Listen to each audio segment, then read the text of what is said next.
We're now joined by Karen Brodkin, Executive Vice President, Content and Strategy Development Endeavor, co-head WME Sports. Karen, it's great to have you on our show. Paul Catalina and Craig Smoak, we appreciate your time today. So when the Big 12 contacted you, Hillary and Endeavor, about representing them, what was that conversation like? And in the end, how quickly was that, I guess, let's do it? Well, hi, guys. Hello. Good afternoon. Thanks so much for having me on. I'm calling in from Los Angeles. I would say sunny Los Angeles, but it isn't, so I won't lie. So what was that call like? Well, I would tell you it was like the movie Fast and Furious. It really was. Commissioner Yormark called us. We knew him. I knew him previously from his former roles, especially his role with Brooklyn Sports Entertainment and the Nets. And he basically says, guys, I need you. I need you to lean in with me here. We're going to be moving fast. I'm jumping on board. I got a million ideas. And number one on my hit parade is I really want to shore up our media deals. And, there was no pause on the call. Hillary and I jumped in immediately alongside our boss, Endeavor President Mark Shapiro, who's also known Brett for some time. We know him. We know his personality. We know how dynamic he is, and he sleeps, small number of hours each night. So we were going to be on the clock. But it was, there was no hesitation. We were excited. We were thrilled. I've personally worked with the Big 12 for a number of years. I spent almost 16 years at Fox Sports. That whole time, the Big 12 was a partner of Fox's. So I was personally particularly excited to get back into business with the conference. Karen, in the modern context of college athletics, when it came to selling or reselling or re-upping the Big 12 to the media partners, with realignment and everything that happened, what were the unique challenges and then opportunities that maybe nobody had seen yet when you started doing the new deal?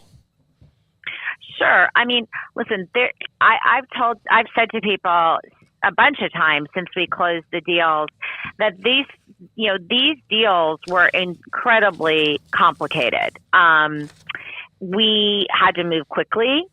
We had new members coming in, so we needed to sort of, from a advocacy standpoint, really think about how to integrate them in to the conversation. We had to do a lot of very quick analysis, viewership, ratings, time zones, and we couldn't go to market. I mean, I think that's been pretty well reported that in order to get these deals done in the time frame that the commissioner really wanted them done, and frankly, the membership expected, we would have had to sit and wait to actually take our rights to market. So we had to get deals done with the current incumbent partners and kind of meet their needs. Neither of them wanted exactly what they had. So we needed to architect sort of a new structured relationship with each of them. And they each had agreed to what the other wanted, right? And we were moving quickly.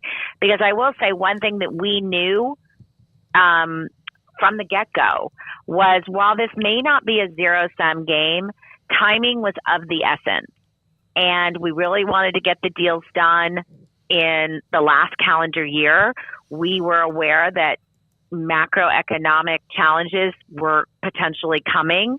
And as you guys probably know, because it's been well reported, the media companies are all having sort of their challenges given these macroeconomic circumstances. You layer in now, we're in a writer's strike in the entertainment industry.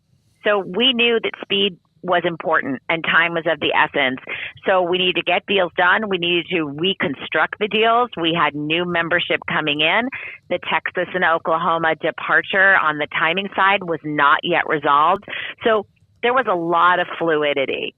And you can imagine that made it complicated. It made it strategic. And you layer in the speed factor. And I would tell you there for a couple of months, nobody was getting a lot of sleep.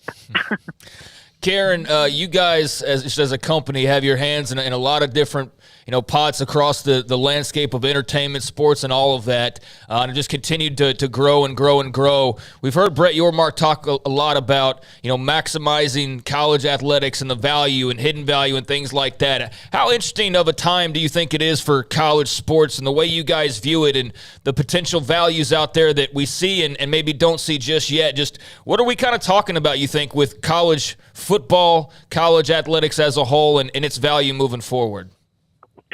Well, I love that question. We love college athletics over here at Endeavor WME Sports. I mean, I would tell you, I wear multiple hats in addition to the media advisory and strategy side. I co-run our sports agency. And for us, the opportunity over the last nearly 2 years to represent student athletes, both men and women, during their collegiate careers has been really exciting for us. And we've leaned into it across football, men's and women's basketball, golf, Olympic sports, and we have really enjoyed sort of getting into that space in terms of the student athlete representation side.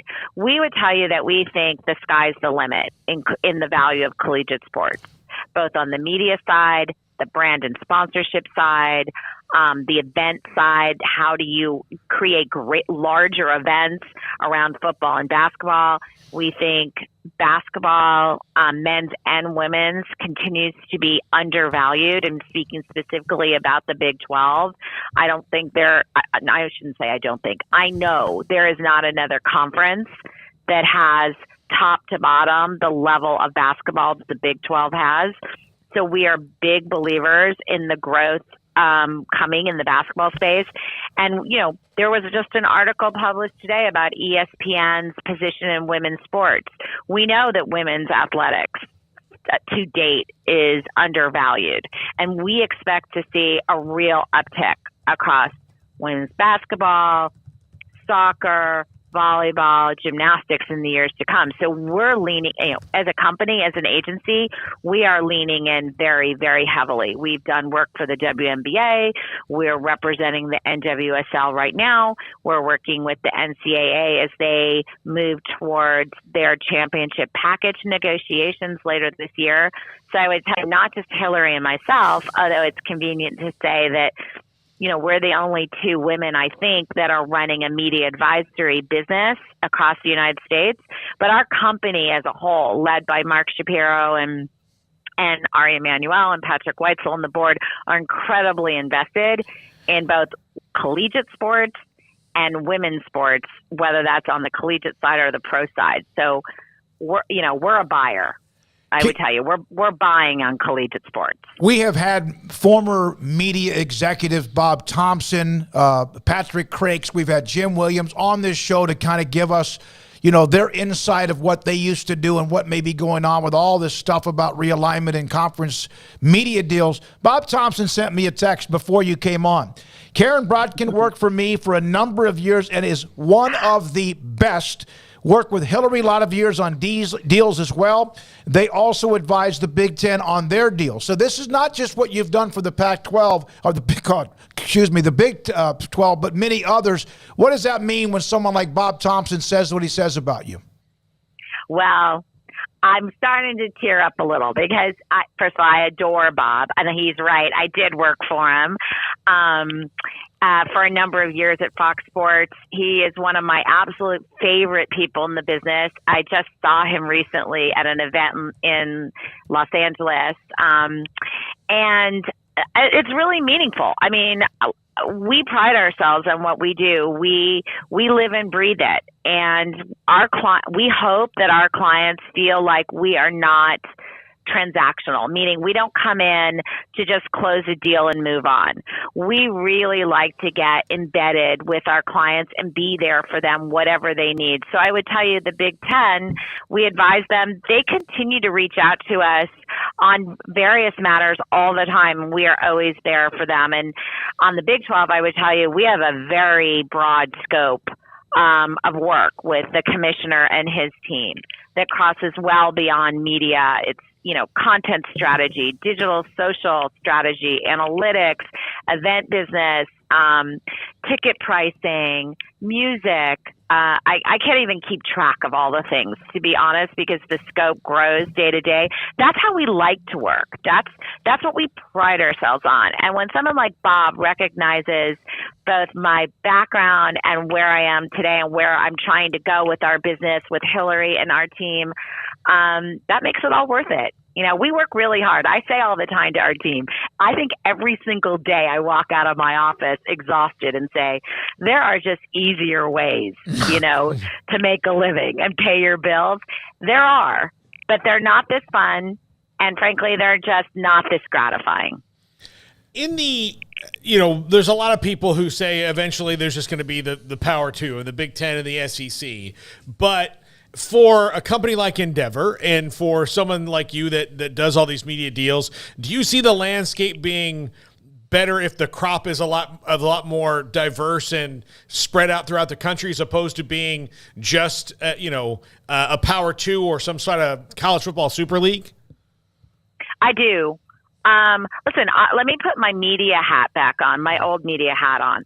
I don't think any media partner, if they're asked an honest question, would say we're only focused on one side of the country. I think they want diversity of time zones. I think they want diversity of geography. I think the different DMAs matter, the cities, the Pacific Northwest is different than the Southeast. Most of them, the ones that are really national brokers in the collegiate space want that diversity, and you can define diversity a bunch of different ways. So, and I'm also just not a believer that it's 2-0, right? It's 2 power conferences and then a splattering of everything else. Because to my point on the best basketball being played in this country is not being played in those 2 conferences, and I don't see that changing anytime soon, especially not with the new 4 incoming members coming in this coming season. Karen, what's it like to be known and called a power broker in the media deals and even your influence when it comes to realignment talk? Well, I think it's a little hyperbolic, to be honest. I'm not making decisions about where members are going to play their games and what conference they're going to be affiliated with. That's not what we do. It truly isn't. We do analysis. We do strategy. We're not the decision makers. We don't put ourselves out in that role. We are there to support our clients. On the plus side, I'd like to think that we bring a lot of value. I'd like to think that we provide a lot of support. And again, to my point on, we're just not purely transactional beings. We want to be there for the long haul. What we say to our athletes is exactly what we say to the Big 12 and Commissioner Yormark or any of our other clients. We want to be there at the beginning, the middle, and the end, right? Wherever you want to go, we want to be there to help you get there. And if that's, the definition of a power broker, that I'll take. But to suggest, as I know it has been suggested, that somehow Endeavor or Karen Brodkin is deciding the fate of any conference or any school, that's just not accurate. And though I haven't necessarily responded publicly to any of those assertions, I'm here to tell you today that is not a true statement. I think it's a compliment that people give you that much power, that they do. And Karen, one thing no one gives me that kind of power in my own home. Let me be clear. The 15-year-old that lives upstairs is the power broker in my house. Oh no, and she'll be, or he will, whoever it be, he or she is 16 years old too. All right, so has Brett Yormark ever brought something up to you as a group, to you or others in the group, and you've gone, what the hell, that's not going to work, and then all of a sudden it makes sense? Oh, yeah. Listen, I respect him, from top to bottom. He has the resume to say he is a marketing genius. He is a builder of brands. He proved it at NASCAR. He proved it in Brooklyn. So far be it from me, right, to doubt him. Now, I think if Brett were on this call, we would crack up because I question him all the time and I challenge him. Yep. I do. And I play devil's advocate. I always tell him that my job is to prepare him for the questions that could come, right? But I never doubt him. And I try to help him prioritize what I think, the focus could be as he's trying to continually build and expand the Big 12 brand and the halo and the membership and the student athletes and the entertainment piece and the music. I try because I think I like help on prioritizing what's on in front of me every day and what we can accomplish and timelines and things of that nature. But if you ask me if I ever doubt that he can achieve what he puts out there, I'd be crazy to doubt him. He's proved everybody wrong 100 times.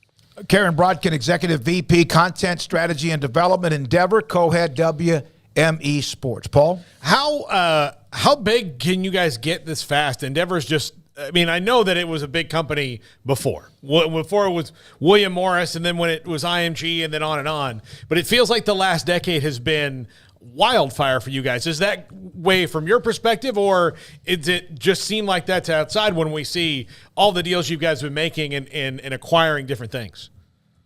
Well, I joined the company 8 years ago, almost 9 now, and the company has grown significantly. When I joined the company, the name of the company was WME IMG and ultimately became Endeavor as the parent company. We didn't at that time. When I joined, we didn't yet own the UFC. We didn't yet own PBR. We didn't yet own On Location.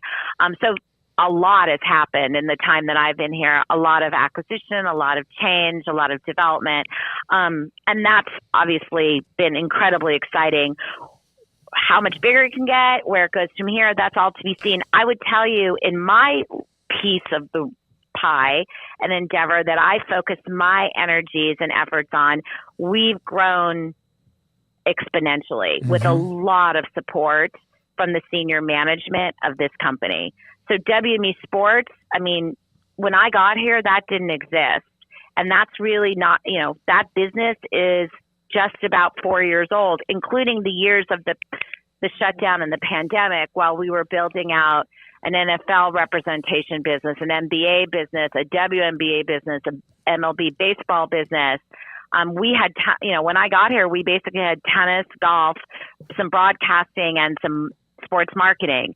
We now have all of that, plus coaching, plus a bigger broadcasting business, a content business representing Peyton Manning's production company and LeBron James's production company and Kylian Mbappe's production company.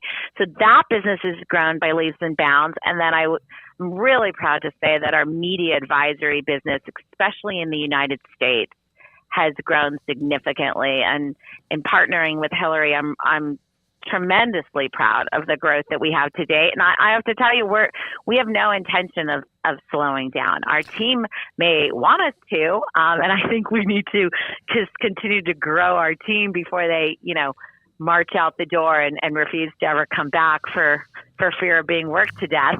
But we love what we do, and we don't seem to have any shortage of clients who really need help and advice. And as you read what's going on in the regional sports network business, we're advising a lot of NBA teams right now. We've closed an NBA team deal last month for the Phoenix Suns. We're on the precipice of closing another.